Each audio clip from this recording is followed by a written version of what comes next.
Dan, and I don't require a lot of services. Those services shouldn't be billed to Medicaid.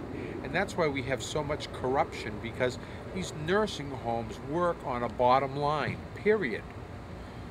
So, yeah. so here I am, thrown out of my house that I was born and raised in. My kids were born and raised. I had a homestead prohibiting me from having me removed from my house through a Homestead Act, and they still did it.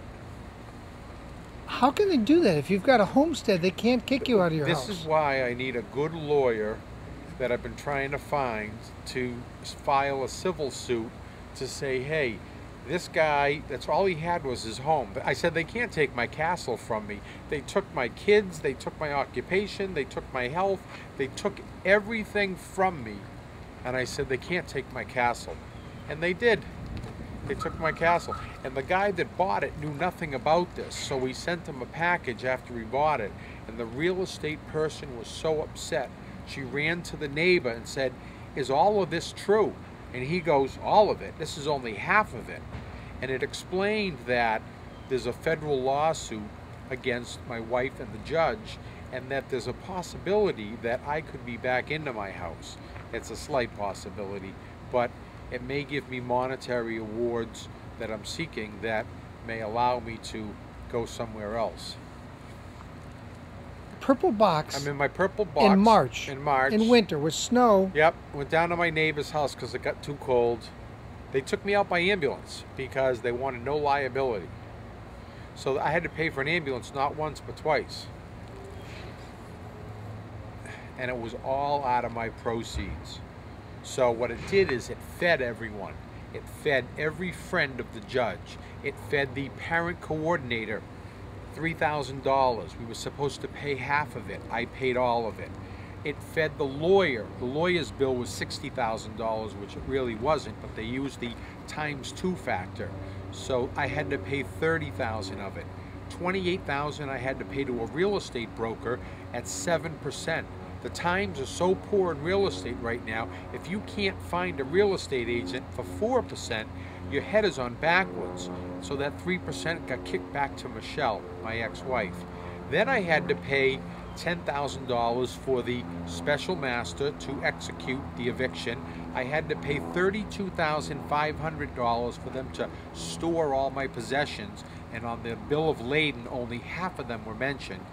And then I had to pay another $5,000 to the guardian ad litem, which is a law saying if the court orders it, you don't have to pay it. Those were all the expenses that came out of my proceeds. Then there was a $40,000 elevator that the state paid for me to stay in that house to get up to the second floor. That was supposed to be removed. That is now still attached to the house, and the new owner is using it.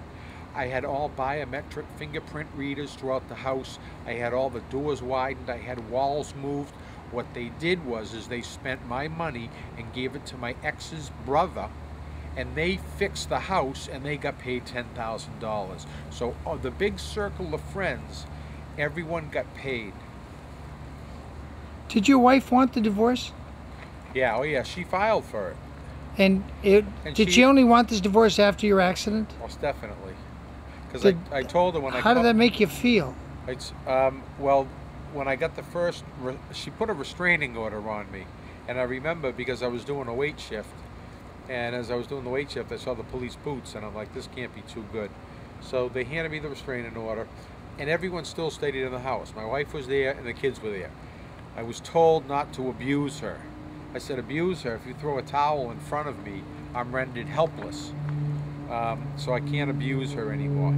Dan, how could you in a wheelchair, I mean, it sounds ridiculous, but how could you abuse your wife in a wheelchair under your conditions? I don't get this, and I can't imagine why a police officer would say that to you. William, that's not half of the story. 2 days later, because she couldn't get me out of the house, it's kind of like an NFL coach. They have a game plan of how they're gonna do everything, and throughout the country, the first thing is to get the husband out of the house. So the first restraining order didn't get me out of the house. she proceeded 2 days later to file another restraining order on the kid's behalf in probate court. That didn't get me out of the house, so the police said, listen, Michelle, you're able-bodied and your legs work. Pack your stuff up and go. And that's what she did after she ran me over in the driveway. That's right.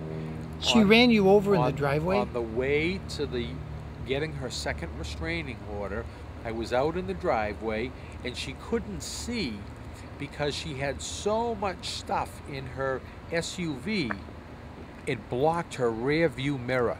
She ran me over with her brand new SUV that she stole funds from my account. The account was set up for me.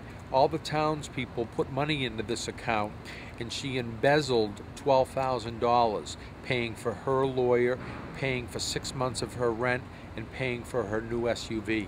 Did that make it difficult for you to raise money after that? Very, because it hit the newspaper, and people needed to know where their money was going, and it wasn't being spent well. So it didn't sit too good with the townspeople. Dan, did you and Michelle have a Christian wedding? I mean, did you exchange vows till death do you part and that sort of thing? Here's the other bizarre part of the story. We were both raised Catholic. We both received all the sacraments right up till matrimony, and she went to a parochial school. So Michelle didn't have a good upbringing with her father being an alcoholic, and we're both alcoholics, so we were drinking buddies at the time of marriage.